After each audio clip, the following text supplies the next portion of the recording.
जंगल में ठंडी हवाएं चल रही थी। इन ठंडी हवाओं में पक्षी थे जो से यहाँ पे बैठे हुए थे। सब पक्षी इस हवाओं की वजह से परेशान हो गए थे। सब पक्षी अपने घरों में थे। दूसरी तरफ मानो चिड़िया अपनी बेटी पिंक चिड़िया को लेके बैठी थी और आपस में बैठ के बातें कर रही थी। तो दोस्तों, अभी तक मुझे जो थे सब्सक्राइबर की नेम पता चले हैं, मैं आपको बताती हूँ।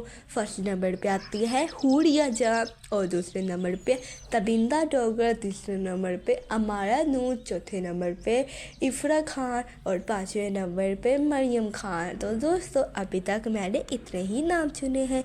अगली दफ़ा आप सबका भी नाम आएगा। अभी जल्दी जल्दी अपना नाम कमेंट कर दो। उसके बाद गाने पे आते हैं। मम्मा, मम्मा आज हमें कुछ खाने को मिलेगा, मुझे बहुत भूख लगी है। मम्मा मैं तो उड़ भी नहीं पा रही हूँ। भूख लगी है मम्मा, कुछ करना, भूख लगी है। ये सुन के मानो चिड़िया की आंखों में आंसू आ जाते हैं। बेचारी अपने बच्चों को अपने पास बुला लेती है और कहने लगती है, नहीं मेरे बच्चों, आपको मम्मा आपको भूखा नहीं देख सकती। मैं अभी जाती हूँ, ज़रूर आपके लिए खाना लेके आऊँगी। आप उदास मत हो मेरी बेटी। पर मम्मा आप कैसे जाओगी, आप तो खुद भूखी हो, आपसे तो उड़ा भी ही नहीं जाएगा। फिर मानो चिड़िया जल्दी से ही उड़ने लगती है और अपने बच्चों के लिए फल या दाना ढूंढने के लिए निकल आती है। बेचारी मानो चिड़िया उड़ उड़ के हर किसी के पास जाती है। वो सबसे दाना मांगती है। वो बेचारी इतना उड़ती है, फिर वो एक के जगह एक के बजाय सब की तरफ जाती है।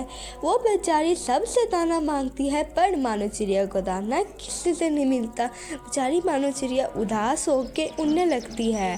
फिर मानो चिड़िया को दूर बैठा एक दरख्त दिखाई देता है जिसके ऊपर पेड़ लगे हुए थे फल। मानो चिड़िया उसे देख के खुश हो जाती है और उसके पास जल्दी से उड़ के जाने लगती है कि ये उम्मीद लेके कि उसे उस दरख्त से कुछ मिलेगा। हाय पेड़, मैं मानो चिड़िया हूँ। मैं अपने बच्चों को के लिए कुछ फल लेने आई हूँ। मेरे बच्चे भूखे हैं, बस मैं तुमसे 2-3 दाना मांगती हूँ। तुम्हारे पास जो चीज़ है दे दो। अरे अरे मानो चिड़िया, यहाँ से जाओ। मानो चिड़िया हो या काला कौवा, यहाँ से निकल जाओ। मैं अपना फल किसी को भी नहीं देता हूँ। तुम्हें और तुम्हें बच्चों को तो बस रोना ही आता है। तुम दोनों तो बस रोने में माहिर हो। जाओ जाओ, मेरा फल तुम लोगों के लिए नहीं है, ये बड़े खास लोगों के लिए है। आप मुझे डिस्टर्ब ना करो।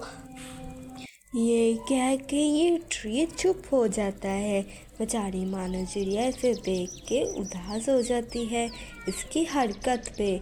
फिर बेचारी मानो की आंखों में आंसू आ जाते हैं और मानो कहती है, अरे अरे, अगर तुमने फल नहीं देना तो मत दो, लेकिन मेरे बच्चों का मजाक मत उड़ाओ।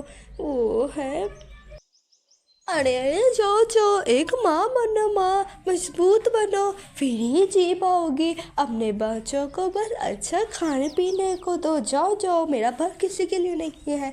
ये सुन के बेचारी मानो चिड़िया उदास और परेशान हो जाती है। फिर मानो चिड़िया वहाँ से अब चली जाती है। फिर मानो चिड़िया अपने घोंसले के पास जाने लगती है। बेचारी मानो चिड़िया बहुत ही उदास और परेशान थी। जब वो अपने घोंसले में पहुंचती है तो वो देखती है कि वहाँ पे उसका बेटा बैठा हुआ था। मम्मा, मम्मा आपको किसी ने कुछ खाने को दिया क्या? आज हम फिर से भूखे नहीं रहेंगे क्या माँ? मम्मा, किसी ट्री ने आपको कुछ दिया या फिर आज भी हमें नहीं खाना मिलेगा? सारी मानो चिड़िया उदास होकर झूठ बोल देती है कि अपने बच्चों को, बेटा हमें फल मिल जाएगा। ट्री अंकल ने कहा है जब सुबह रोशनी होगी मैं आपको फल दे जाऊंगा, बेटा उदास मत। पर मम्मा आप झूठ क्यों बोल रही है? हमें आपकी आंखों में झूठ दिख रहा है। आप झूठ मत बोले मम्मा। कोई बात नहीं, हमें कोई फल नहीं देता। ये सुन के बेचारी मानो चिड़िया गले लगा लेती है। कोई बात नहीं बेटा, हमें फल मिल जाएगा। फिर रात का समय हो जाता है, सब सो जाते हैं। बेचारी मानो चिड़िया भी सो जाती है, बेचारी थक हार के। बेचारी मानो चिड़िया बहुत ही उदास सो जाती है और अगले दिन का इंतज़ार करने लगती है। फिर सुबह सुबह एक प्यारी सुबह होती है, जंगल पूरा रोशनी से थक जाता है। बेचारा ट्री बहुत ज़्यादा परेशान हो जाता है कि और सोचने लगता है कि उसने मानो चिड़िया के साथ गलत किया है। फिर आगे की बेचारी मानो चिड़िया मेरे पास आई थी, उसे आइसक्रीम की ज़रूरत थी। कोई बात नहीं, आज मैं उसे अपनी आइसक्रीम दे देता हूँ। ये कह के ट्री अपने दरख्त के पास अपनी आइसक्रीम को रख देता है।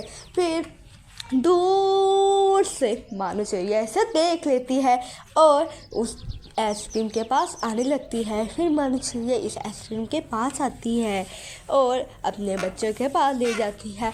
उसका पिंक चिड़िया बेचारा बहुत ही मज़े से खा लेता है। पिंक चिड़िया बड़े मज़े से सारा भोजन खा लेता है और अपनी मम्मा का शुक्रिया अदा करता है और मानो चिड़िया भी बेचारी बहुत ही ज़्यादा खुश हो जाती है। इसी तरह उनका जंगल फिर बहुत ही ज़्यादा अच्छे और प्यार से दिन से गुजरने लगता है और इधर मानो चिड़िया का दिन बहुत ही ज़्यादा प्यारा और सुंदर गुजरने लगता है। तो दोस्तों, हमें इस कहानी से सबक मिलता है कि हमेशा हमें एक दूसरे की मदद करनी चाहिए और एक दूसरे का साथ देना चाहिए, ना कि बल्कि उनकी बुराई करनी चाहिए।